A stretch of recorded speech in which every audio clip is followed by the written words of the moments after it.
ሰውን ይላሉ አባቶቻችን ኃያል ቢሉት ሲደክም ይገኛል ይላሉ አባቶቻችን። ንጹሕ ሲሉት ሲረክስ ይገኛል። አዋቂ ቢሉት ሲደነቁር ይገኛል። ባለጤና ቢሉት ሲደክም ይገኛል። ውብ ቢሉት ሲጎሰቁል ይገኛል። እግዚአብሔር ግን ያው እግዚአብሔር ስለሆነ ምን ይባላል? ጽኑ ይባላል። የማይለወጥ ማለት ነው። ደግሞ አሁን ደግሞ ቃሪያ ነው የምትባለው። በቃ እንዲቻለች ደግሞ መጣ። ከዚያ በኋላ ተመልከቱ ምን ሆነ መሰላችሁ? በጣም እኮ ነው የሚደንቀው። ከዚያ ተመልከቱ በጣም ያስደንቅ። ከዚያ የተቀደደ ልብስ ደግሞ ፋሽን ሆነ። እንዲሁ ሰው እንዲያው እብደት ፋሽን ያደረገ እናንተ ደግሞ ማምናል። እገሌ አበደ ሲባል እኔ ገጠር ነው ያደግኩት፣ ጨርቁን ጣለ ነው የሚባል። እገሌ አበደ ሲባል ጨርቁን ጣለ ነው። ዛሬ ጨርቅን መጣል ፋሽን ነው። በሰዎች ዘንድ ምን ምስል አለኝ ብሎ መጨነቅ አይገባል። ምን ያስጨንቃል? እግዚአብሔር በሰጠ ነገር ከብረህ ኑር። አሁን ድሪቶ ያመጣው ምንድን ነው? መጨነቅ እኮ ነው። ሴቶቹ አሁን መከራችሁን የምታዩት የጆሮ ጉትቻ አንሶ የአፍንጫ ሁሉ እስከሚመጣ ድረስ የከንፈር እንዲያውን በዚህ ቀይ ቅብት እንዲያው ጅልነት አለ። መጨነቅ እኮ ነው። እንግዲህ ያለ እግዚአብሔር የምትቀቡት አፋችሁ ሰው እንዴት ነው ከንፈሬን የሚያየው ነው እኮ። ለእግዚአብሔር ነው አፍንጫችሁ ላይ ጉትቻ የምታደርጉት? ለእግዚአብሔር ነው ወይ ከንፈራችሁ ላይ ቀለበት የምታደርጉት? ለሰው አይደለም። ክፋት ያጠቆረን፣ ቂም ያጠቆረን ተንኮለኞች፣ ነገረኞች፣ ምክንያተኞች፣ ሰበበኞች፣ አመካኞች፣ ዳተኞች፣ ከዳተኞች፣ ሸንጋዮች፣ ውሸታሞች፣ ሌቦች፣ ሐሜተኞች አንድ ኃይል ያለው ሶስት አካል ልዩ አንድ አትሉም እንዴ? በሉ እንጂ ልዩ አንድ በሉ። ምን አላችሁኝ? ልዩ። ስለዚህ ምን እንላለን? ቅድስት አተመልከቱ። አንድ ስንል አልተመልከቱ። አንድ ስንል ደግሞ አለ አኮ ከማዳም ቀዳሜ ሁሉ ፍጥረት። እንደው እኮ ይገርማል። አንድ ስንለው ደግሞ እንደ አዳም አይደለም፣ አንድ ፊት ማለታችን አይደለም ማለት አንድ ስንለው አላ ተመልከቱ።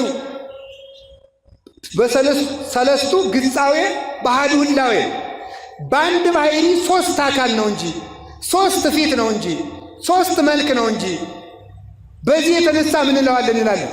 ከዚህ የተነሳ አንድ ባለው ጊዜ እንደ አዳም አይደለም፣ ሶስት ባለው ጊዜ እንደ አብርሃም፣ እንደ ይስሐቅ፣ እንደ ያዕቆብ አይደለም። ልዩ አንድ ነው፣ ልዩ ሶስት ነው። ሶስትነት ያለው አንድ፣ አንድነት ያለው ሶስት። ህቡራን እንበለተ ሌልዮ፣ ሊሎያን እንበለተ ድምርት፣ የማይጨፈለቁ አንድ፣ የማይጠቀለሉ ሶስት ስለሆኑ ልዩ ሶስት እንላቸዋለን። እስኪ ልዩ ሶስት በሉ በሉ፣ ልዩ አንድ በሉ። ስለዚህ ከዚህ በኋላ ሰው ስለ ሃይማኖታችሁ ስለ ሃይማኖታችሁ የምታምነው ማንን ነው? አብ ወልድ መንፈስ ቅዱስ። አብ ወልድ መንፈስ ቅዱስ ስንት ናቸው? አብ ወልድ መንፈስ ቅዱስ አንድም ሶስት። ኧረ ግራ የተጋባ እምነት ነው ይሄ ሊላችሁ ይችላል። እንዴት አንድ ነገር ሶስት መሆን ይችላል ይላል። በሉ ጠይቅ። እንዴት አንድ ነገር በሉ። እሺ እኛ እኮ ነገር አላልንም። ማን ነው ይችላል ያለው? ነገር አይችልም። አሁን አንድ ነገር ሶስት መሆን አይችልም። አንድ እግዚአብሔር ግን ሶስት መሆን ችሏል። ነገር አይችልም። ፍጥረት አይችልም። አሁን አንድ ፍጥረት ሶስት መሆን አይችልም። አንድ እግዚአብሔር ግን ሶስት ሆኖ መኖር ለእሱ ይቻለዋል ባይኑ። አዎ ለፍጥረት አንድ አይቻልም፣ ለእግዚአብሔር አንድነት ግን ይቻላል። እንዴት ሶስት ነገር አንድ መሆን ይችላል? አዎ ሶስት ነገር አይችልም፣ ሶስት ፍጥረት አይችልም። ሶስት አካል ያለው እግዚአብሔር ግን አንድ መሆን ተችሎት ይኖራል። ለሱ ብቻ ይቻለዋል። የብቻው የሆነ ባህሪ ከሌለው እግዚአብሔር ከኛ መብለጡ በምንድን ነው? እግዚአብሔር እኔ በማውቀው ነገር ሁሉ ሰፍሬ ሰፍቼ እንደ ልብስ ከለበስኩት እግዚአብሔርን እኔ ከለካሁት ልዑል እግዚአብሔር መባሉ ምን ላይ ነው? ልዑል እግዚአብሔር ያሰኘው መንክር እግዚአብሔር ያሰኘው እኮ ከኛ አይምሮ በሆነ ውጭ በሆነ አኗዋር ስለሚኖር ነው። ልናውቀው በማንችል ባለማወቅ ተሸንፈን በምንኖርበት እውቀት ስለሚኖር ነው። እግዚአብሔር ልዩ ሶስት ልዩ አንድ ልዩ ሶስት የሆነ እግዚአብሔር ሁላችንም ይጠብቀን። አሜን በሉ። እስቲ ቅድስት ሥላሴ በሉ። ደግሞ ምን አላችሁ? ቅድስት ማለት ጽኑ። እስኪ ጽኑ በሉ። ልዩ፣ ክቡር፣ ንጹሕ። ስለዚህ ቅዱስ እግዚአብሔር ቅድስት ሥላሴ ስንል ማለት ነው ንጹሕ ሥላሴ። እስኪ ንጹሕ ሥላሴ በሉ። ጽኑ ሥላሴ፣ ክቡር ሥላሴ ከዚያስ ልዩ ሥላሴ በሉ እንጂ ልዩ ሥላሴ ከሶስት ከተመልከቱ ከአጋንንት ከአማልክት የተለየ ልዩ ሶስት የምንለው ነኪር እማማልክት ሐሰት ከሐሰት አማልክት የተለየ በእውነት የሚመለክ በእውነት ሊመለክ የሚገባው ስለሆነ ምን ይባላል? የተለየ ንጹሕ በእውነት ይገባዋል። ለሱ ጽኑ መሆን ይገባዋል። ሰውን ይላሉ አባቶቻችን ኃያል ቢሉት ሲደክም ይገኛል ይላሉ አባቶቻችን። ንጹሕ ሲሉት ሲረክስ ይገኛል። አዋቂ ቢሉት ሲደነቁር ይገኛል። ባለጤና ቢሉት ሲደክም ይገኛል። ውብ ቢሉት ሲጎሰቁል ይገኛል። እግዚአብሔር ግን ያው እግዚአብሔር ስለሆነ ምን ይባላል? ጽኑ ይባላል። የማይለወጥ ማለት ነው። ስለዚህ ቅዱስ ዳዊት ይህን በምን ቃል እንደገለጠው ታውቃላችሁ? አንተሰ አንተ ክመ አንተ ግን ያው አንተ ነህ በሉ እስኪ። አንተ ግን በሉ እንጂ። እኔ አሁን ትናንት የሆነ ሰውዬ ነኝ፣ ዛሬ ደግሞ ሌላ ሰውዬ፣ ቀጥዬ ደግሞ ምን ደግሞ አሁን ለምሳሌ አባ ነኝ፣ ኋላ ዳባ ሆን እንደሆነ የሚያውቀው እግዚአብሔር ነው። ምን ደግሞ ሰው እኮ ይገርማል እኮ ሰው ይለዋወጣል ማለት ነው። ማለዳ መልአክ ማታ ሰይጣን እንሆናለን። ማለዳ ሰው ማታ ውሻ እንሆናለን። እባብ እንሆናለን። ሰው እንነድፋለን። ሰው ይለወጣል። ሰው አይመስገን እኮ የተባለ ስለዚህ ነው። ተመስግኖ እንደ ተመሰገነው ሳይሆን ስለሚገኝ ማለት ነው። ስለሚገኝ ሰኞ አመስግነው ማክሰኞ ሌላ ሆኖ ስለምናገኘው ባለጸግነቱ በሚበልጥ ባለጸጋ ይተካል። ኃይሉ በሚበልጥ ኃያል ይተካል። እውቀቱ በሚበልጥ ሊቅ ይተካል። ውበቱ በሚበልጥ ውብ ይተካል። አሁን ለምሳሌ ልብስ አይገርማችሁ? የዛሬ 5 ዓመት የሚደነቅ ልብስ ዛሬ ይደነቃል? ይደነቃል? እስኪ ንገሩኝ። አሁን ለምሳሌ የወንዶችን ሱሪ ልንገራችሁ። ለምሳሌ የሆነ ጊዜ እስከ እግር ድረስ ኪስ የሆነ ሱሪ ነበረ ወጣቱ የሚለብሰው፣ ዝም ብሎ በቃ ኪስ፣ አንዳንድ ፖርሳም ያህል ኪስ ያለው ማለት። ከዛ ደግሞ ጂንስ ሱሪ ደግሞ እንዲያ ብሎ ደግሞ መጣ። ከዛ ደግሞ ሰፋ ያለ ምን ሆነ ደግሞ እዚህ ላይ ጉልበት ላይ አንቆ የሚጥል ለጠላት የሚያጋልጥ፣ አታች ደግሞ ሰፋ ያለ ደግሞ መጣ። ደግሞ አሁን ደግሞ ቃሪያ ነው የምትባለው በቃ እንዲቻለች ደግሞ መጣ። ከዚያ በኋላ ተመልከቱ ምን ሆነ መሰላችሁ? በጣም እኮ ነው የሚደንቀው። ከዚያ ተመልከቱ በጣም ያስደንቅ። ከዚያ የተቀደደ ልብስ ደግሞ ፋሽን ሆነ ማለት እንዲሁ ሰው እንዲያው እብደት ፋሽን ያደርጋል። እናንተ ደግሞ ማምናቀ እገሌ አበደ ሲባል እኔ ገጠር ነው ያደግኩት፣ ጨርቁን ጣለ ነው የሚባለው። እገሌ አበደ ሲባል ጨርቁን ጣለ ነው። ዛሬ ጨርቅን መጣል ፋሽኑ ነው። ምን ማለት መሰላችሁ? አሁን እኔ የፈለግኩት ሰው አዲስ የሚለው ነገር ሁልጊዜ ይለወጣል። ስለዚህ ምን ሊቃውንት ይህን ሲተረጉም ኪዳለ ዘያፈቶሙ ለመላእክት ከመ ያውጽዋ መላእክትን ሁልጊዜ የሚያስመኛቸው እግዚአብሔር ነው። መላእክትን የሚያስመኛቸው እግዚአብሔር እንዴት ሁልጊዜ ይመኛል? ቆይ ሰው ያገኘውን ነገር እንዴት ይመኘዋል? ቆይ ይችን ጭራ ደስ ብትላችሁ ምንም አይደስ አይላችሁም ለእናንተ ጭራ። ግን እንደው ደስ ብትላችሁ ሰጥቻችሁን ትመኟታላችሁ? ንገሩኝ እስኪ። ብትወዱት ሰጥቻችሁ ትመኙታላችሁ? አትመኙት። ሰው በጣም የሚያስደንቀው ነገር ሰው ወረተኛ ነው። ያገኘውን ነገር መልሶ አይወደውም። እስኪያገኘው ነው የሚወደው። እግዚአብሔር ግን ተገንቶም ይወደዳል። ልናገኘው ፈልገነው አግኝተነውን ልናገኘው እንፈልጋለን። መላእክት ሊያመሰግኑት ፈልገው አመስግነውት ሊያመሰግኑት ይመኛሉ። ሊያዩት ፈልገው አይተውት ሊያዩት ይመኛሉ። ቀድሰውት ሊቀድሱት ይመኛሉ። ቅዱስ እግዚአብሔር ሊሉት ማለት ነው። ቀደሱት ማለት አመሰግኑት ማለት ነው። እንዴት ነው እያዩት ማየት መፈለግ? እንዴት ነው አግኝተውት ማግኘት መፈለግ? እንዴት ነው ይዘውት መያዝ መፈለግ? እንዴት ነው አብሯቸው ሆኖ እግዚአብሔር አብሮ እንዲኖር እፈልጋለሁ ማለት ነው። እግዚአብሔር ሁልጊዜ ስለማይለወጥ ልዩ ጽኑ ይባላል። እስኪ ልዩ ጽኑ በሉ። ምን አላችሁ? ልዩ ጽኑ። ለምንድን ነው ልዩ ጽኑ የሆነው? ከሌላ በተገኘ ነገር የጸና ስላልሆነ፣ ጽናቱ የራሱ ስለሆነ እሱ ብቻ ጽኑ ተብሎ ይነገርለታል። ሌላው ግን በሌላ ስለሚጸና የሚያጸናው ሲለየው ጽናቱ ይቀራል፣ ይፈርሳል። እግዚአብሔር ልዩ ጽኑ ነው። እግዚአብሔር ልዩ ንጹሕ ነው። ሰው እንደሆነ እንደ ነጭ ጨርቅ ነው ይላሉ። ይሄ ነጭ ነጠላ ጥቁር ቀለም ብትረጩት ይጠቁራል፣ ቀይ ቀለም ብትረጩት ምን ይላል? አቤት እንደናንተ ማለት ነው፣ እንደኔም ጭምር። እናንተም አሁን እዚህ ሁሉም ሰው ጻድቅ ሆኗል፣ እግዚአብሔር የተመሰገነ። አይ ሌላ ነው ጎበዝ ነው ያልኩት፣ እንዳትገለብጡት። እንደና አጀሬ ደግሞ ድናችኋል እያልኳችሁ እንዳይመስላችሁ። እኔ እንደዚህ አይደለም ያልኩኝ። እዚህ ውስጥ ሁሉ ሰው ጻድቅ ነው ያልኩኝ። ሁላችሁም አሁን ደግ እያሰባችሁ ነው አይደለም? እዚህም እኮ ክፉ የሚያስብ አይጠፋም ነገር። አሁን እዚህ ደግ እያሰባችሁ ነው ሰው። በጣም መልካም ነው። አሁን እንግዲህ ዘማሪው ሲዘምር ሁላችሁም ዘምራችኋል። ከዚያ ደግሞ እገሌ የሚባለው ሙዚቀኛ አዲስ ዘፈን አወጣ ሲባል ደግሞ መስፈን ለሰው ሁላችሁ ለነጭ ጨርቅ በሉ፣ ጥቁርም ቀለም በሉ ይስማማዋል። ለእናንተ ዘፈንም ይስማማችኋል፣ መዝሙርም ይስማማችኋል፣ ስድብም ይስማማችኋል፣ ፍቅርም ትወዳላችኋል። ጥርግርግ አድርጋችሁ ትሳደቡና እኔ እንዲሁ ፍቅር እንዲኖረኝ ይፈልጋለሁ ይላል ሰው ማለት ነው። ረጎ በዝነው አይደለም እንዴ እናንተ ሰው መስረቅም ደስ ይለዋል፣ ደግሞ ለቤተ ክርስቲያን አስራት መስጠትም ደስ ይለዋል አይደለም? አቷሹ ብሎ መምከርም ደስ ይለዋል፣ መዋሸትም ደስ ይለዋል፣ ችግር የለውም ማለት ነው። መዘሞትም ደስ ይለዋል፣ ተክሊል ብናደርግለትም አይጠላም አይደለም? እንደሱ ነው። ሁሉም ቦታ ላይ አለው ማለት ነው። ሁሉም ቦታ ላይ እኔ ጸራይ ድረስ ነው በእውነቱ።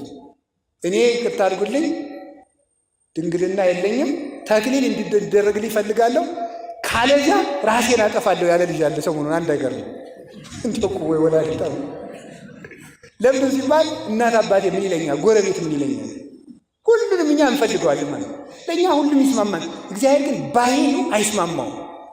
ለውሃ እሳትነት አይስማማውም፣ ለእሳት ውሃነት አይስማማውም፣ ለእግዚአብሔር ኃጢአት ጨርሶ አይስማማውም እና ንጹሐ ባህሪ። ለዚህ ነው ቆዩላችሁ እግዚአብሔር ምንም በንበድለው የማይቀየም ለምን እንደሆነ ታውቃላችሁ? ባህሪው ምንም መቀየም ስለማይስማማው ነው። ኃጢአት ስለማይስማማው ነው፣ ስለማይረብሸው ነው። እግዚአብሔር ፍቅር ነው የተባለበት ምክንያት በዚህ የተነሳ ነው። እግዚአብሔር ፍቅር ነው የተባለ ለምን ይመስላችኋል? የኛ ፍቅር የኛ መውደድ በምንወደው ሰው ላይ የተመሰረተ ነው። የምንወደው ሰው እስካከበረን ድረስ እናከብረዋለን፣ እስከወደደን ድረስ እንወደዋለን፣ እስከሰጠን ድረስ እንሰጠዋለን። ሰጠነው እንኳን እንዲያመሰግነን ሰጠን። ይችን ስጦታ ቆይ አይኑ ደስ አለው፣ ፈገግ አለ። እንዴት ነው ሲያስቀምጠው? እንዴት አድርገው ጣል አደረገው? ተለቃለ ቦታ ላይ ያስቀመጠው ንቆይ ነው። በጣም ብዙ ትንታኔ፣ አንድ መጽሐፍ የሚሆን ትንታኔ ማለት ነው። እንደዚህ አለን። ስለዚህ መከበሩን እንወደዋለን ማለት ነው። ከዚህ በኋላ እንመጻደቃለን። መጽውተን እንኳን ራሱ እኮ የምንመጻደቀው እኮ ፍቅር ስለሌለን ነው። ቆይ እንደው በሞት ያን ነገር ልንገራችሁ። እግዚአብሔር ምንድን ነው ያለ? ባልንጀራህን በሉ እንደማን አድርገህ ውደድ። አቤት ቆይ አሁን እናንተ ኮት ገዛችሁ አይደል?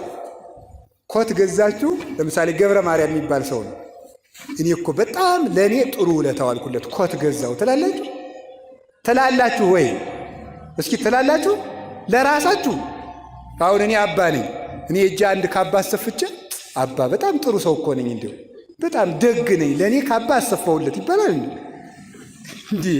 ሰው ለራሱ ባደረገው ነገር እንዴት ነው ሊመካ የሚችለው? ባልንጀራህን እንደ ራስህ ከወደድከው ለባልንጀራህ በምታደርገው ነገር ለምንድን ነው የምትመጻደቀው? ለራስህ ነው ያደረግከው። አሁን እኮ ተመልክቱ፣ ለእናንተ ዶሮ ወጥ ሰርታችሁ ዛሬ ጾም ነው፣ ሐሙስ ግጥም አድርጋችሁ እንዴት ያለው ለጋስ ነኝ ዶሮ አበለውት እኮ ለእኔ አይባልም እኮ፣ ለራስህ ነው እኮ ያበላኸው ማለት። ለባልንጀራችንም ይውላችሁ ባልንጀራህን እንደ ራስህ ውደድ ማለት እንደዚያ እኮ ነው። ለሌላ ሰው የምናደርገውን ነገር ለእኔ ያደረግኩት ማለት ነው።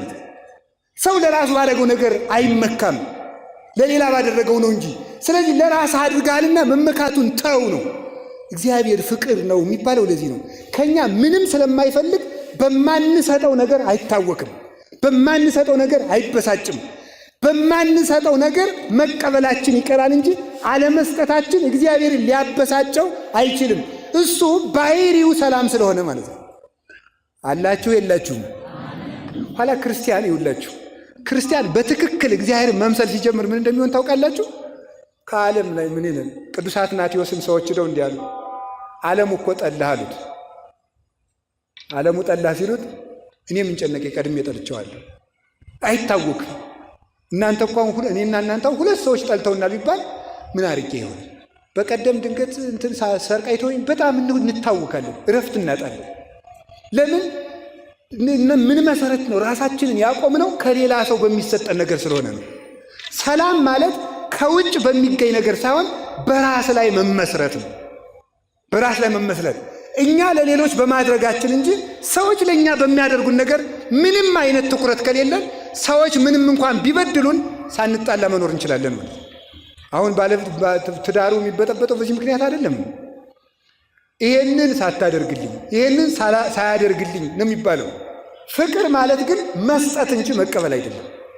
እግዚአብሔር ለዚህ ነው ልዩ ንጹሕ የሚባለው። እስኪ ልዩ ንጹሕ በሉ እንጂ አይዟችሁ። ልዩ ንጹሕ የሆነ እግዚአብሔር ለዚህ ነው ዓለም ሁሉ ሲበድል እሱ የእኛ በደል የእሱን ባህሪ ለውጦበት ማያትን ከማፍሰስ እንደገና ደግሞ ነፋሳትን ከማንፈስ ብርሃናትን ከማመላለስ በዝናብ ከማብቀል በፀሐይ ከማብሰል የማይለወጥበት ምክንያት በዚህ ምክንያት ነው። ኮብልለን ስንመጣ ሳይለወጥ አባትነቱን የምናገኘው ከዚህ የተነሳ ነው። ልዩ ንጹሕ ስለሆነ በእኛ ርኩሰት ስለማይበረዝ ማለት ነው። እኔን በድላችሁ ስትመጡ ተበርዤ ታገኙቻላችሁ።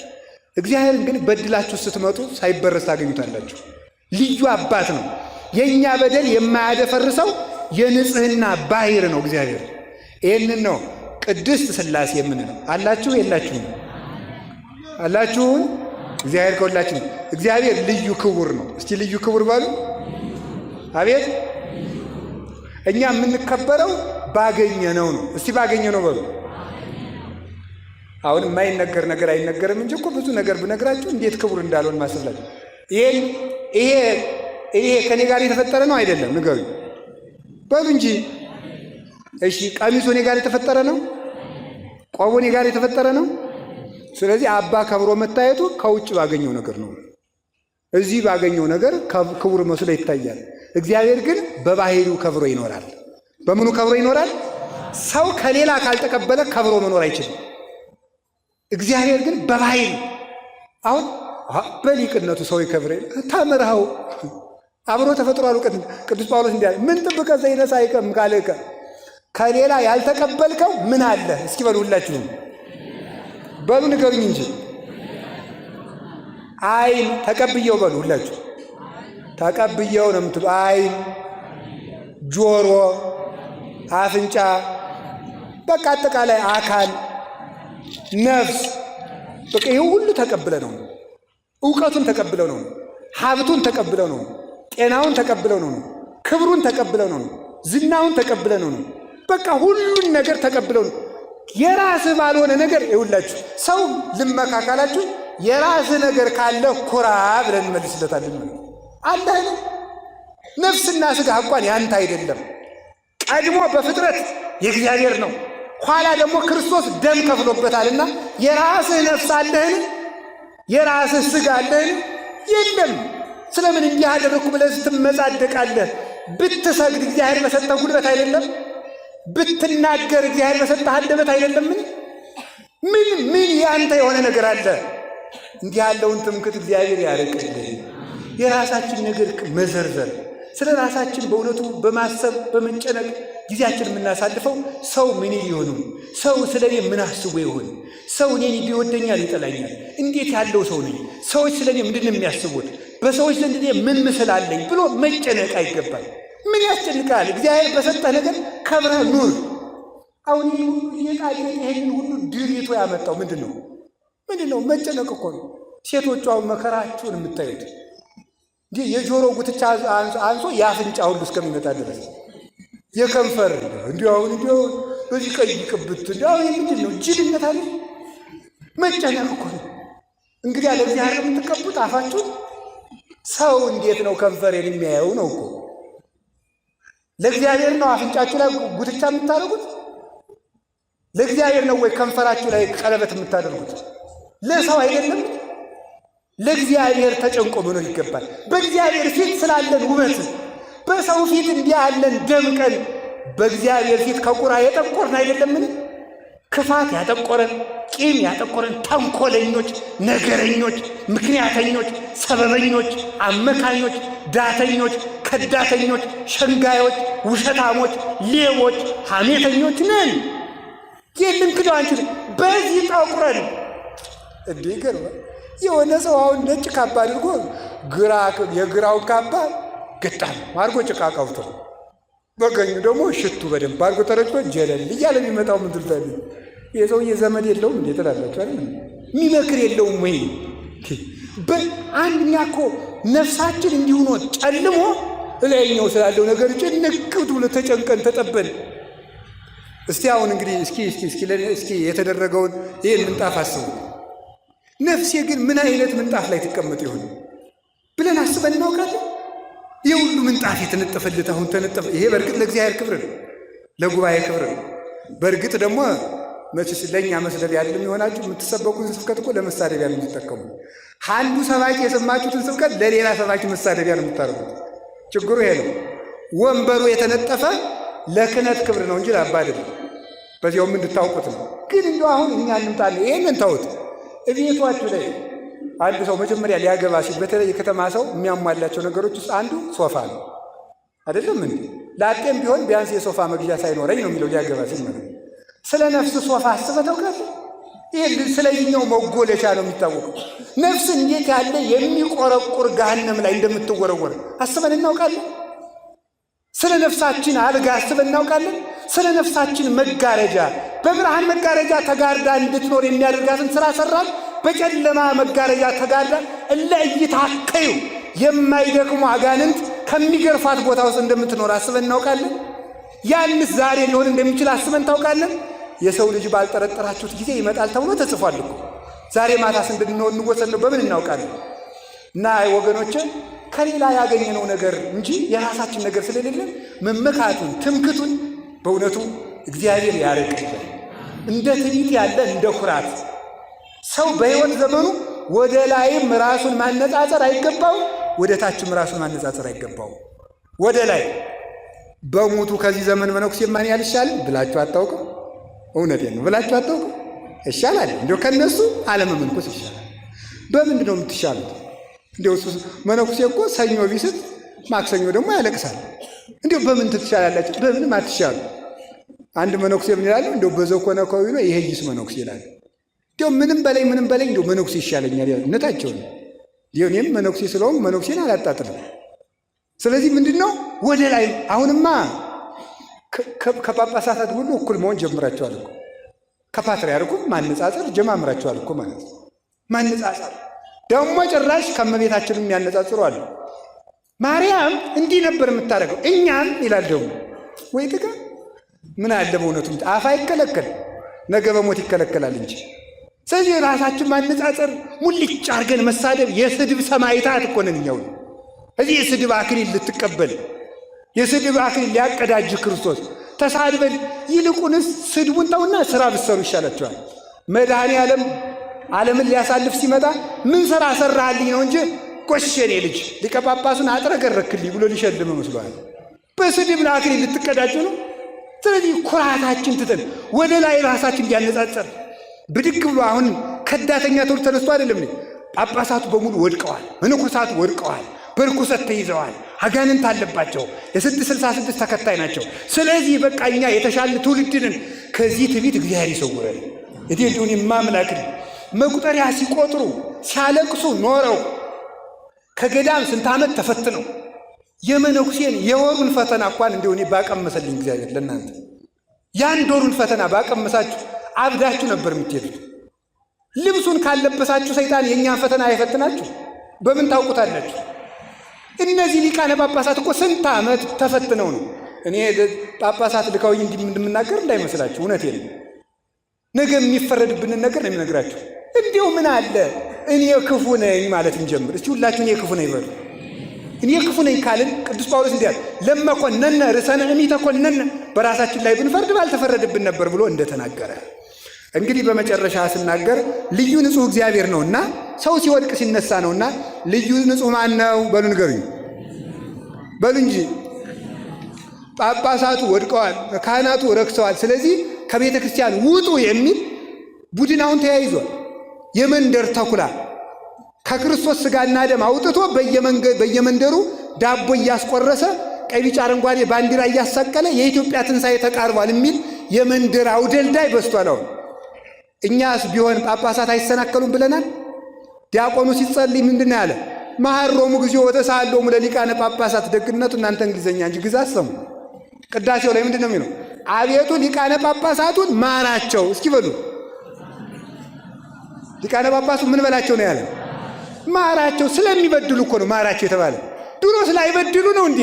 የማይበድልማ እግዚአብሔር ብቻ ነው። ንጹሕማ እሱ ብቻ ነው። ግን የሚበድሉ ቢሆን እንኳን እነሱ ቢበድሉ እኛ ብንበድል ካህናት ብንበድል ክህነቱ አይበደልም፣ ቆቡ አይበደልም፣ አስኬማው አይበደልም፣ መስቀሉ አይበደልም፣ ቅዳሴው አይበደልም፣ ማሕሌቱ አይበደልም፣ ስርዓቱ አይበደልም፣ ፍትሐቱ አይበደልም፣ ክርስትናው አይበደልም። ምን ማለት ነው? እግዚአብሔር ለእናንተ የሚሰጠውን መግቦት አያቋርጥባችሁ። የእኛ ኃጢአት እንደተስቦ በሽታ በቡራቻችን በኩል ወደ እናንተ የሚተላለፍ አይምሰላችሁ። አይተላለፍም። እኔው ተሸክሜው ነው የሚቀረው። ለእናንተ በረከቱ ይመጣል፣ ለእኔ መርገሙ ይቀረኛል። ኋላ የምቀጣበትን እቀበላለሁ። ይህን ማወቅ አለብን። ድሮስ ቢሆን አሁን ብዙ ካህናት እየተሳሳቱ ስለሆነ አሁን ቤተ ክርስቲያን እንዴ እኔ ድሮስ ቢሆን የማይሳሳት ጳጳስ ነው እንዴ የምከተለው? የማይሳሳት መነኩሴ ነው የምከተለው? የማይሳሳተውን ክርስቶስን ነው የምከተለው። ማንን ነው የምከተል በሉት ሁላችሁ። ልዩ ንጹሕ። ለዚህ ነው ልዩ ንጹሕ ያለው እግዚአብሔር እሱ ነው። ከሊቃነ ጳጳሳት እሱ ንጹሕ ነው። ከነቢያት ይልቅ እሱ ንጹሕ ነው። ከሐዋርያት ማኅበር ንጹሕ ነው። ከሌላው መኑ ይመስለከ እምነ አማልክት እግዚኦ። አቤቱ ከአማልክት እንዳንተ ያለ ማን ነው? ከጣዖታት አማልክት ሳይሆን ከአማልክት ዘበጸጋ እንዳንተ ያለ ማን ነው? ማንም የለም። እንኳን እሱ እናቱን ምንድን ነው የምንላት? ደስ ስለሚል ልንገራችሁ። ቅዱስ ኤፍሬም ያላት ለኪ ደሉ ዘእምኩሎሙ ቅዱሳን ትዛሊ ለነ ኦ ምልዕተ ጸጋ። ምልዕተ ጸጋ ምልዕተ ክብር ሆይ ከሁሉም ቅዱሳን ይልቅ አንቺ ልታማልጅን ይገባላል። አንቲ ታብ ሊቃነ ጳጳሳት ይለምኑልህ እንጂ መለመኑንማ ይለምኑልኛል። አንቲ ታቢም ሊቃነ ጳጳሳት፣ ከሊቃነ ጳጳሱ አንቺ ትበልጫለሽ። ተመልከቱ። ከኪሩቤል ብይ ግርማ ላይ ተመልከቱ። ዛቢም ግርማ ኪሩቤል ወሱራፌል። ከሱራፌል ከኪሩቤል የሚበልጥ ግርማ አለሽ። ሱራፌል ይለምኑልህ እንጂ ከሱራፌል አንቺ ስለምትበልጭ ነው እንጂ መለመኑንስ እነሱም ይለምኑልኛል። ኪሩቤል ይለምኑልህ እንጂ መለመኑን ይለምኑልኛል። ግን ከኪሩቤልም ትበልጫለሽ። ለምን? እነሱ ንጹሕ ሆነው ቢኖሩ ኃጢአት በሌለበት ዓለም ነው። ድንግል ማርያም ንጹሕ ሆና የኖረችው ግን ጉድለት በበዛበት ዓለም ሆና ምሉ ሆና ስለተገኘች ነው። እሷን የሚመስል ንጹሕ የለም። እንኳን እግዚአብሔር የሚመስል ንጹሕ ሁሉም ሰው ይሰናከላል። የማይሰናከለውን ስለዚህ ቅዱስ ጳውሎስ ምን አለ? ደግሜ ልንገራቸው። ወንትለው ለፍጹም መላክነ የእምነታችን ራስ ክርስቶስን እንከተለው። ዕብራውያን 12 ቁጥር 1 እስኪ በሉላችሁ። የእምነታችን ራስ በሉ። ማንን እንከተለው? ክርስቶስን ተከትለን እሱ ካለበት ለመድረስ ያብቃል። እስቲ ቅድስት ሥላሴ በሉ። አጭር የሆኑ 4 ነጥቦች ልናገርና ልጠቅልለው። ቅድስት ሥላሴ በሉ እስቲ። ሥላሴ ለምን በሴት ተጠሩ የሚለውን ተናግሬ ልጨርስ። በሴት ቅድስት አይደለ? ቅዱስም ይባላል። ግን ቅድስት ሥላሴ ለምንድነው ሴት ያልናቸው ሲባል ሴት ወላድ ናት። ሥላሴም ይላሉ ተመልከቱ 3 ነገሮችን ይወልዳሉና ይላል። ምንድን? ወላዴ ፍጥረታት፣ ወላዴ ሕገጋት፣ ወላዴ ሀብታት ናቸው። ሥላሴ የምን ወላጅ ናቸው? የፍጥረት በሉ እንጂ። ከዚያስ የሕግ በሉ። ከዚያስ የምን የሀብት ምንጭ ናቸው ሥላሴ። የአባታችን የአቡነ አረጋዊን ገድል የጻፈው ሊቅ እንዲህ ብሎ ይናገራል። በስመ እግዚአብሔር ቀዳማዊ ዘእንበለ ጥንት ወይ ተፍጻሜት፣ መጀመሪያና መጨረሻ በሌለው በአብ ስም ወበስመ እግዚአብሔር ወልድ። ተመልከቱ። ቀዳማዊ ዘእንበለ ጥንት ወይ ዘእንበለ ተፍጻሜት ዘተሰገው ማርያም ቅድስት ወበስመ ተመልከቱ። ከመቤታችን ከቅድስት ድንግል ማርያም ሰው በሆነ መጀመሪያና መጨረሻ በሌለው በወልድ ስም በስመ እግዚአብሔር መንፈስ ቅዱስ ቀዳማዊ ዘእንበለ ጥንት ወይ ተፍጻሜት ዘነበበ በነቢያት እምቅድመ ይረድ ላይ ለሐዋርያት፣ በሐዋርያት ላይ ከመውረዱ በፊት በነቢያት ትንቢት ባናገረ መጀመሪያና መጨረሻ በሌለው በመንፈስ ቅዱስ ስም ይልና ምን ይላል? ነዋ ሥላሴ ተመልከቱ ዘይሴለሱ በአካላት ወይትወሃዱ በመለኮት ዘይነቅም እምኔሆሙ ጸጋ ወሀብት አሜን ብሎ ገድሉን ይጀምራል። ነዋ ሥላሴ ዘይሴለሱ በአካላት ወይትወሃዱ በመለኮት በሦስትነት አንድ የሚሆኑ በጌትነት አንድ የሚሆኑ ተመልከቱ። ሥላሴ እነሆ ዘይነቅም እምኔሆሙ ጸጋ ወሀብት ጸጋና ሀብት ከነሱ የሚገኝ ሥላሴ እነሆ። ከእናት ማኅፀን ልጅ እንዲገኝ ሀብት ሁሉ ከሥላሴ ይገኛል። እስቲ ሀብት ሁሉ በሉ። ከምን ይገኛል? ከሥላሴ ይገኛል። ከዚያስ ተመልከቱ ሀብትን ይወልዳሉ። ሀብት ብዙ ነው። ሀብተ ትንቢት፣ ከዚያስ ሀብተ በገና፣ ሀብተ ፈውስ፣ ሀብተ መንግሥት፣ ሀብተ ክህነት፣ ሀብተ ትርጓሜ፣ ሀብተ መዊ፣ ሀብተ እንብ ወይም ደግሞ የንባ ጸጋ፣ የጸሎት ጸጋ፣ የምስጢር ጸጋ፣ የማጥናት ጸጋ፣ የመተርጎም ጸጋ፣ የመፈወስ ጸጋ፣ ብዙ ሀብት አለ። የማገልገል ጸጋ፣ የተልእኮ ጸጋ፣ ብዙ ሀብት አለ። የሁሉ ከሥላሴ ይገኛል። በምን ይሰጠዋል ሲባል እንደ ሃይማኖቱ ጽናት እንደ አእምሮ ስፋት ይላሉ ሊቃውንቱ። እንደ ሃይማኖቱ ጽናት በሉ እስቲ። እሺ ሀብት ከማን ይገኛል? ከሥላሴ በሉ እንጂ። ሀብት ከማን ይወለዳል? ከሥላሴ። በምን ይገኛል? እንደ ሃይማኖቱ ጽናት አትሉም? እሺ እንደ አእምሮ ስፋት። እንደ አእምሮ ስፋት ማለት ነገር ኃላፊ ልበሰፊ የሆነ ሰው ሀብተ ሥላሴን ያገኛል። ታጋሽ አለ ልበሰፊ የሆነ ሰው ማለት ነው። ያልቸኮለ ሰው በሰውም በእግዚአብሔርም የማይቸኩል እግዚአብሔር ያረምም ከመዘይ ሰምም ይጎነድይ ከመዘይ ይሁን። ተመልከቱ እግዚአብሔር ይላሉ ሰለስቱ ምዕት በቅዳሴ እንደማይሰማ ዝም ይላል፣ እንደማይሰጥ ይዘገያል ይላል። ሲጠሩት የማይሰማ ይመስላል፣ ስጠይ ሲሉት የማይሰጥ ይመስላል።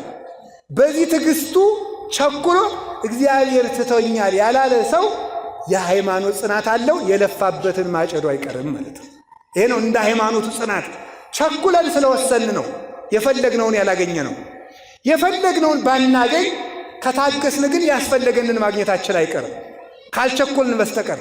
ግን ችኩሎች ነን፣ ቸኩለን እንወስናለን። እግዚአብሔርን እስከ መጨረሻ አንጠብቀውም። ከዚህ የተነሳ እንደ ሃይማኖቱ ጽናት፣ እንደ ልቡናው ስፋት፣ እንደ ቅንነቱ መጠን ሀብት ይሰጠዋል። የጸጋ መስፈሪያው ሃይማኖትና ቅንነትና ትዕግስት ናቸው። ጸጋ በእምነት እየተሰፈረ ይሰጣል። ጸጋ በቅንነት እየተሰፈረ ይሰጣል። ጸጋ በትዕግስት እየተሰፈረ ይሰጣል። እምነት ሲጎድል ሀብት ይጎላል። ቅንነት ሲጎድል ጸጋ ይጎላል። የልብ ትዕግስት ሲጎል ሀብት ይጎላል። የጎደለውን ነገር በእምነት በትዕግስትና በጽናት እንድናገኝ እግዚአብሔር ቅዱስ ፈቃዱ ይሁንልን። የሀብት መገኛ ቅዱስ እግዚአብሔር ይህ ሁሉ ሀብት ስለሰጠን ስሙ የተመሰገነ ነው። ብዙ ሀብት ሰጥቶናል በእውነት ማለት ነው። ማሸነፉን ሰጥቶናል፣ ማወቁን ሰጥቶናል። ሌላውን እንተው በቃ የእሱ ልጅ የመሆን ሀብትን ሰጥቶናል። ከዚህ በላይ ጸጋ የለም። ልጅ አባቱ ሀብታም ከሆነ የአባቱን ሀብት ይወርሳል። አባታችን የማይለየው የማይበደረው ባለጸጋው እግዚአብሔር ስለሆነ የእሱን ሀብት መውረሳችን ስለማይቀር በእሱ ስም እንድንጠራ ልጅነትን ስለሰጠን እግዚአብሔር ይመስገን። ይችንም እግዚአብሔር አይንጠቀን። እውነቴን የምነግራችሁ የእናት አማላጅ ስለሰጠን፣ በማይደክሙ መላእክት ስለሚጠብቀን፣ ከመብል ይልቅ ሥጋውን ከመጠጥ ይልቅ ደሙን ስለሰጠን፣ ከልብስ ይልቅ በልጅነት ብርሃን ስላለበሰን፣ ከሀገር ይልቅ መንግሥተ ሰማያትን ስለሰጠን፣ በስሙ ስለጠራን፣ በልጅነት ስላከበረን ፈጣሪያችን የተመሰገነ ይሁን። ልዩ ሀብት የሰጠን እግዚአብሔር ይሄ ነው። ልዩ ሀብታችን እሱን መምሰላችን፣ ከእሱ ጋር ነግሰን መኖራችን ነው። ስለዚህ በዚህ ምክንያት ሥላሴ ሴት ተባሉ። ሕግን የወለደ እሱ ነው። ሀብትን የወለደ እሱ ነው። ፍጥረትን የወለደ እሱ ነው። ስለዚህ እግዚአብሔር እናት ነው፣ እግዚአብሔር አባት ነው። የእግዚአብሔር አባትና እናትነቱ በሦስት ነገር ነው ይላሉ አባቶቻችን። አንደኛው በፍጥረት፣ ሁለተኛው በልጅነት፣ ሦስተኛው በምሕረት። ያዛችሁ በምን ነው ያልኳችሁ? አንደኛው በፍጥረት በሉ፣ ሁለተኛው፣ ሦስተኛው በምሕረት። እግዚአብሔር በዚህ ነው አባትነታችን። አይ እንዴት ያለ እናት ነው እግዚአብሔር! እንዴት ያለ አባት ነው! ወልዶ ማይጥል በፍጥረት ወለደን። በፍጥረት የሰጠንን መልክ በኃጢአት አበላሸ ነው። ከዛ ላይ መሰለ ተመልከቱ። መጨረሻ ላይ መጣና ደግሞ እሱ ዳግመኛ ተወለደና ደግሞ ተመልከቱ ክርስቶስ ተወልደ ተጠምቀ ወለደን ዳግም አይደለም እንለው እንዴ? ዳግመኛ ወለደን ማለት ደግሞ የልጅነት አባትነትን ደግሞ ሰጠን እንደገና። አሁን እሱን ደግሞ በኃጢአት እያበላሸ ነው ስለሆነ አንድ ቀርታ እናለች። የምሕረት እናትነቱና የምሕረት አባትነቱ። የፍጥረት ልጅነታችን ብናበላሽ በልጅነት መለሰልን። የልጅነቱን በኃጢአት ስናበላሸው ደግሞ እግዚአብሔር በምሕረት ልጅነታችን ይሰጠናል። አባትነቱን አጽንቶ ይኖራል። የምሕረት አባትነቱ በንስሐ ማለት ነው። ባይሆንላችሁ ደግሞ በጥምቀት ያገኛችሁትን አባትን ልጅነት በኃጢአት ካበላችኋችሁ በምሕረት ልመልስላችሁ ብሎ የንስሐ በርን ቅዱስ ጎርጎርዮስ አርሃወ ለነ ኆኃተ ንስሐ የንስሐ ደጅን ከፈተልን ይላል። ጌታችን መድኃኒታችን ኢየሱስ ክርስቶስ ክብር ምስጋና ይግባውና ሲጠመቅ የተከፈተው ሰማይ የምሕረቱ ደጅ ነበረች። በኃጢአታችን የዘጋነውን ደጅ በጥምቀት የከፈተልን አምላክ ክብር ምስጋና ይግባው። ስለዚህ ሥላሴ እንለዋለን፣ ልዩ እናት እንለዋለን ማለት ነው። ቅድስት ሥላሴ ሴት የተባለ ስለዚህ ነው። አላችሁን? ሴት ወጥታ ወርዳ ልጇን ታሳድጋለች ይላሉ ሊቃውንት በሁለተኛ ትርጓሜያቸው። ሥላሴ ደግሞ በዝናብ አብቅለው በፀሐይ አብስለው ይመግባሉ። ነፍስን በሥጋና ደም በቃል እግዚአብሔር ያሳድጋሉ። ሥጋን በዝናብ አብቅለው በፀሐይ አብስለው በአራቱ ባሕርያት መግበው ጠብቀው ከጽንስ ጀምሮ እናታችን የበላችሁ ጠጭኖ የጠጣችሁ አንዝዞ እንዳይገለን ጠብቀው ያሳድጋሉ ሥላሴ። ከዚህ የተነሳ እናት ይባላል እግዚአብሔር ማለት ነው። ወልዶ የሚያሳድግ ማሳደጊያውንም ማደጊያውንም የሰጠን የፈጠረንም እሱ ስለሆነ ከዚህ የተነሳ ምን እንባላል? እግዚአብሔር እናት ይባላል። አላችሁ የላችሁ? እናት ክፉ ልጅ የላትም። የሚደንቀው እኮ ይሄ እናት ክፉ ልጅ የላትም። እግዚአብሔር እናት እንደውም ይላሉ አዘክሪ ለኃጥአን ሊቃውንቱ እንዲያግዙኝ ነው። ሲጠፋ አንዳንድ ጊዜ እነሱን መጠየቅ ይገባላል። አዘክሪ ለኃጥአን ወአኮ ለጻድቃን ብሏል እመቤታችን። ለጻድቃን ሳይሆን ለኃጥአን አሳስቢ። እስኪ በሉ እንደዚህ ለጻድቃን ሳይሆን ይህን ሊቃውንቱ በጉባኤ ሲተረጉ ምን ይላሉ? እንደ እናት ይላሉ። እናት ከጥሩ ልጇ ይልቅ ለክፉ ልጇ ታዝናለች። ይሄኛው ልጅስ መቼም ጠባየኛ ነው፣ ሰው ጋር ይኖራል። ይሄ ነው እንጂ እዚያም ጋር ሲጣላ አንዱ ቅንጭላቱን የሚልብኝ ብላ ለክፉ ልጇ እንድታስብ ድንግል ማርያም ወይ ለክፉ ልጆችሽ አስቢልን። እመቤታችንም ከጻድቃን ልጆቿ ይልቅ ለእኛ ታስባል። እግዚአብሔርም ከደጋግ ልጆቹ ይልቅ ከክፉ ልጆቹ አንዱም እንኳን እንዲጠፋ ስለማይፈልግ ለልጆቹ ስለሚያስብ እግዚአብሔር እናት ይባላል። እግዚአብሔር ለሁሉም ስለሚያስብ የነነዌ ጾም ከዚህ የተነሳ ነው አይደለም? ሰው ኃጢአትን የኃጢአት ጽዋ ሞልቶ እስከሚተርፍ ድረስ ሰርቶ መጨረሻ ላይ ምንድን ነው ያለው? ሂድና እነዚያን ሰዎች ስበክልኝ አይደል ያለው? ነቢዩ ዮናስ ከወጣ በኋላ ከባሕሩ ወጥቶ እግዚአብሔር ከባሕሩ ወጥቶ ሄዶ ሰበከ። ነነዌ ትጠፋለች አለና ኋላ እግዚአብሔር ምን አደረገ? እግዚአብሔር መስበኩን ሰብኬያለሁ፣ ችግር የለም ግን አንተ መሐሪ ነህ፣ ማሳፈርህ አይቀርም። እንግዲህ ነነዌ ሳትገለበጥ ልትቀር ነው ደግሞ ነገ ትምርና። ስለዚህ እኔን ውሸታም ነቢይ ልታስብለኝ ነው አለ። ተበሳጭቶ ተበጻብጾ ሳለ ፀሐይ ደግሞ ሲመጣው ተናዶ ሳለ እግዚአብሔር ቅል አበቀለለትና ያቺ ቅል እላዩ ላይ መታ ጥላ ሰራችለት። ተመስገን ብሎ ተኛ። ቢነቃ ቅሊቱን ትል በልቷት ፀሐይ እየመታው እንዲያው ቅል እንኳን የማይሰጥ እግዚአብሔር እንዲያው ብሎ ተበሳጭ። እግዚአብሔር መጣለ። ዮናስ አዘንክ አለው። አዎ አዘንኩ። እንዴት አላዝን? ይችን ቅል ትል ሲበላት እንዴት አላዝን? አንተ ላልተከልካት ቅል ስታዝን እኔ ቀኝና ግራቸውን ለማይለዩ ለእነዚህ ብዙ ሺህ ሕዝቦች አላዝንም አለ። ለዚህ ነው እግዚአብሔር እናት የተባለ ማለት ነው። ከፍተንም ይከተለናል፣ ጠፍተንም ይፈልገናል፣ ጎስቁለንም ይወደናል፣ ረክሰንም ይቀበለናል። ከዚህ የተነሳ የሚባል ልዩ እናት። አራተኛውን ልንገራችሁ ሊቃውንት የሚሉትን ሥላሴ ለምን ቅድስት ሥላሴ እናት የልጇን ዛይሉን ታግሳ ታሳድጋለች። ዛይል ማለት ምን ማለት? አጠቃላይ ከሕፃኑ የሚገኘው ቆሻሻ ማለት ነው። ሥላሴም የሰውን ኃጢአቱን ታግሰው ለስርየት ያበቁታል። እናት ያንን ከእናቱ ላይ እንዲያ የሚሆነውን ሕፃን ራስን ችሎ የሚገማሸር ልጅ አድርጋ እንደምታሳድገው፣ ቆሻሻን የሚጸየፍ አድርጋ እንደምታሳድገው ሥላሴ በኃጢአት ይንከባለል የነበረውን ሰው እንደገና በክንፍ የሚበር እስኪሆን ድረስ በንስሐ ያሳድጉታል። ቆሻሻን ታግሶ የሚያሳድግ ማን? እናት እግዚአብሔር። እናት ቆሻሻን ታሳድጋለህ፣ እግዚአብሔር በንስሐ ያሳድጋል። አንድ ያደገ አባት እንገራለን፣ ቅዱስ ያዕቆብ ይባላል። ሰሞኑን ካረፉ አባቶች በስንክሳር ታሪካቸው ከተዘገቡ አባቶች አንዱ ነው እና ሰይጣን መቼስ ተንኮለኛ ገዳም ሲጋደል ዋሻው ሲጋደል በአንድ ሰውዬ ልጅ ላይ ሰይጣን አደረባት። ወደ አባ ያዕቆብ ልውሰዳትና ትዳን እንጂ ብሎ ወሰደ። እሱ ሲጸልይላት ዳነች። ስትድን ሰይጣን ምንድን ያደረገ በሰዎቹ አድሮ አባ በደንብ እንዲሻላት እርስዎ ጋር ትሰንብት ብለው ጥለዋት ሄዱ። ሲጸልይ ይችን ልጅ እያሰበ በዝሙት መፈተን ጀመረ። ከዚህ በኋላ ሲፈተን መጨረሻ ላይ ከዚች ሕፃን ጋር በኃጢአት ወደቀ። ኃጢአትን ሰራና ደግሞ ሄዳ ተናግራ አባ ገሌ ይህንን ኃጢአት ሰርቷል አባ ያዕቆብ ብላ ልታረክሰኝ ስሜን ልታጠፋው አይደል ብሎ ደግሞ ገደሏት።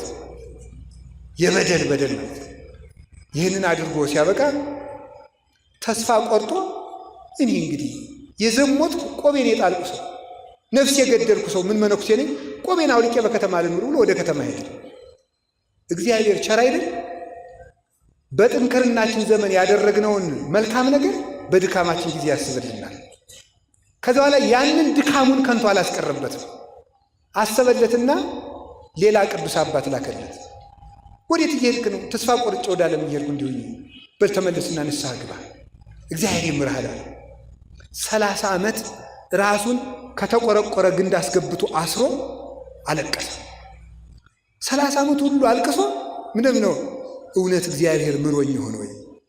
እግዚአብሔር ተመልክቶ አያችሁ፣ የእናት የልጇን ቆሻሻ እንደምታገዝ መነኩሴ ሆኖ መዘሞት ይሄንም እግዚአብሔር ቻለ። እናት አይደል? መነኩሴ ሆኖ መግደል ይሄንም ቻለ። እናት አይደል? ቻለ። ኋላ ሊያሳድገው ነው። ወደ ምን ሊያሳድገው ነው?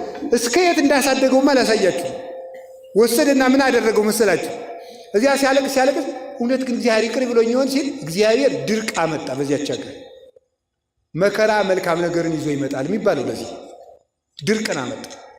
የሀገሩ ሰዎች ሁሉ ምህላ ያዙ። በእውነት ተስተካክሎ ማለት ነው። እንደኛ እየዘፈኑ አይደለም ምህላ። አሁን እኮ የእኛ ምህላ እኮ ያስቃል። እግዚአብሔርን እንደው በብልጣብልጥነት በምህላይቱ ሰላም እንዲያመጣልን እግዚኦ ማረነ ብቻ ነው። ተስተካክሎ ነው ምህላ መስተካከል አለብን በእውነቱ ማለት ነው። ወነጸረ እግዚአብሔር ላይ አቤል ወላይ ለመስዋዕቱ ወይነጸረ እግዚአብሔር ላይ ቃየል ወላይ ለመስዋዕቱ። እግዚአብሔር ወደ ቃየልና ወደ መስዋዕቱ አልተመለከተም። ከምህላችን ጋር እኛም አብረን ስለምንታይ እንስተካከል ነው እንጂ ምህላው ይቋረጥ ማለት አይደለም። ከዚያ ተመልከቱ ምን ሆነ? ሊቀ ጳጳሱ ህዝቡን ይዞ ምህላ ሲገባ እግዚአብሔር እንዲህ አለው፣ አባ ያዕቆብ ካልጸለየላችሁ ዝናብ አይዘንም ማለት ነው። እግዚአብሔር እሱን እንደማረው ለማሳየት ነው። ኋላ ሂደው አባታችን ዝናብ ቀርቶብን ጸልይልን ይዝነብልን። አይ እኔ በደለኛ ሰው ነኝ፣ እንዲያውም ዝናቡ በእኔ ቀርቶ ሊሆን ይችላል። አይሆንም አላቸው። እግዚአብሔር ልኮን ነው ግድ የለህም አለ። እንዲህ አለና በኃጢአት የጠቆረ ፊቴን ወደ አንተ ላቃናው አይገባኝም፣ በኃጢአት የከፋ አንደበቴን ወደ አንተ ልከፍተው አይቻለኝም፣ የቸርነትን ሥራ ስራላቸው ብሎ ጸለየ። ያን ጊዜ ዝናብ ዘነበ። በዚህ እግዚአብሔር ይቅር እንዳላወቀ ዝናብ የሚከለክል ኃጢአት የሠራውን መነኩሴ ዝናብ እስከ ማዝነብ አሰደገው። ታግሶ የሚያሳድገን እግዚአብሔር የተመሰገነ ይሁን። ስለዚህ ምንላቸውናል? ቅድስት ሥላሴ ሁላችንንም ያሳድጉን። ወስብሐት ለእግዚአብሔር።